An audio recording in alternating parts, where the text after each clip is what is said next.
Assalamualaikum warahmatullahi wabarakatuh. Perkenalkan nama saya Ilham Muhammad Fajar dari Penjas 5C, absen 25 NIM 1807178. Di sini saya akan menjelaskan tentang bagaimana terjadinya gigi copot, mimisan, dan juga asma. Nah, yang pertama ada gigi copot.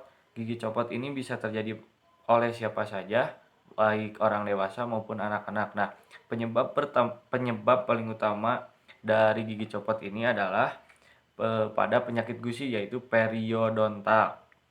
Nah, dari gigi copot ini dapat menyebabkan susah makan, sulit tidur, dan lain sebagainya. Nah, untuk cara mengatasinya, diusahakan 30 menit sebelumnya harus segera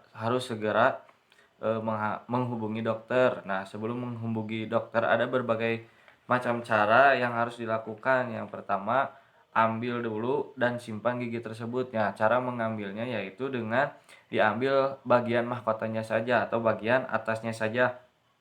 Lalu setelah diambil bagian atasnya saja, lalu bilas dengan air hangat.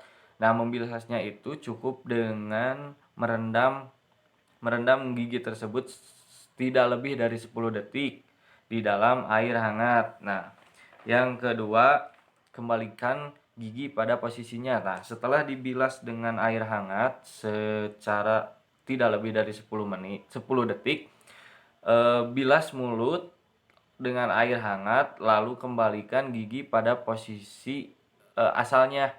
Nah, jika sulit dilakukan untuk mengembalikan posisi gigi yang copot kepada posisi awalnya, bisa dilakukan dengan cara direndam air susu atau disimpan di antara gigi dan pipi. Nah, untuk langkah ketiganya segera hubungi dokter karena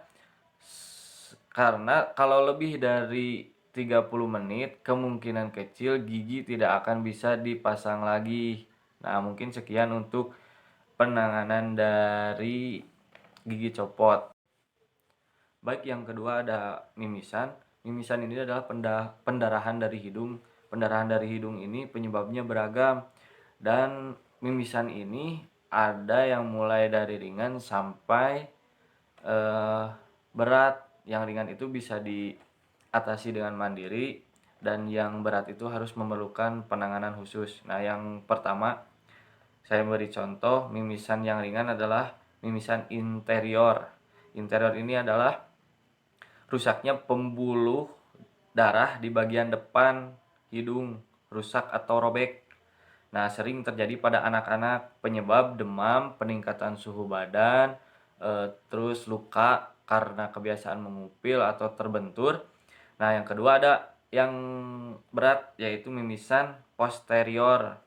Nah, pendarahan posterior ini yang disebabkan karena pembuluh darah bagian belakang rusak dan mengalami pendarahan.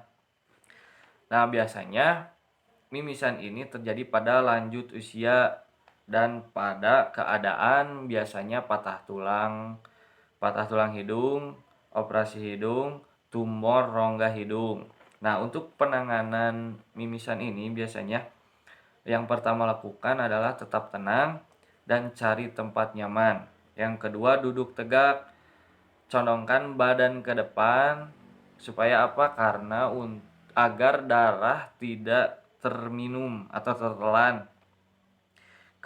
Kemudian jepit kedua hidung dengan rapat selama 15 sampai 20 menit. Nah, kemudian kompres pangkal hidung setelah pendarahan. Kompresnya bisa menggunakan air dingin atau es batu yang dibungkus plastik. Nah, tetapi jika pendarahan mimisan ini lebih dari 30 menit, maka hubungi dokter karena kemungkinan itu adalah mimisan posterior yang memerlukan penanganan khusus atau penanganan darurat. Nah, kemudian yang ketiga ada asma. Asma ini adalah kesulitan bernapas yang dapat disebabkan oleh polusi atau alergi tertentu. Nah, untuk penanganan dari asma ini, yang pertama jauhkan anak atau yang menderita asma dari penyebab asma tersebut. Ya, yang kedua longgarkan baju yang dikenakan oleh penderita asma. Nah, yang ketiga, biarkan ia duduk santai, duduk rileks, dan minta dia untuk menarik napas dalam-dalam dan jauhkan dia dari keadaan yang dapat membuat ia lebih panik.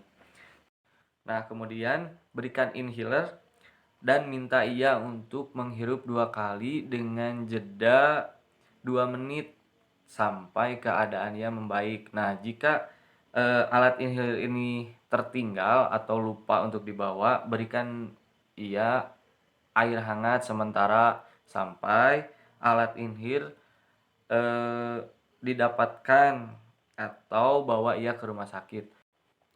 Mungkin sekian materi yang saya dapat sampaikan. Untuk lebih kurangnya mohon dimaafkan. Wassalamualaikum warahmatullahi wabarakatuh.